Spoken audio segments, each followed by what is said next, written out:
دوستوں، زندگی میں پریشانیاں، تکلیف، مصائب، آزمائشیں آتی رہتی ہیں اور ان کی وجہ سے کبھی کبھی ہم اکتا بھی جاتے ہیں، بیزار ہو جاتے ہیں، دل ہمارے بے چین ہو جاتے ہیں اور ہم دلوں کا سکون چاہتے ہیں۔ یہ ویڈیو آپ کو اسی چیز کو برابر کرنے کے لیے اور یاد دہانی کرانے کے لیے بنائی جا رہی ہے کہ دلوں کا سکون میوزک کے اندر، ناول پڑھ لینے کے اندر یا اس قسم کی فضولیات کے اندر نہیں ہے، بلکہ دلوں کا سکون اللہ تعالیٰ کو یاد کرنے میں ہے، اللہ تعالیٰ کے پاک کلام کی تلاوت کرنے اور اس کی تلاوت سننے میں ہے۔ ابھی میں آپ کے سامنے صرف ایک چھوٹی سی سورہ کی تلاوت کروں گا اور اللہ تعالیٰ سے دعا ہے کہ اللہ تعالیٰ مجھے بھی اور آپ کے دلوں کو سکون عطا فرمائے۔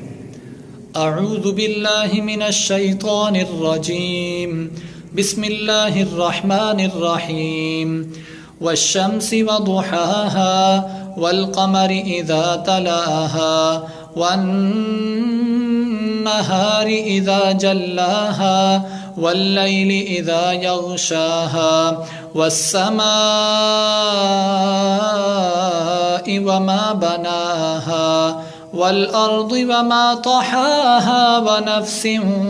وما سواها فألهمها فجورها وتقواها قد أفلح من زكاها وقد خاب من دساها كذبت ثمود بطغواها إذ انبعث أشقاها فقال لهم رسول الله ناقة الله وسقياها فكذبوه فعقروها فدمدم عليهم ربهم بذنبهم فسواها ولا يخاف عقباها صدق الله العظيم۔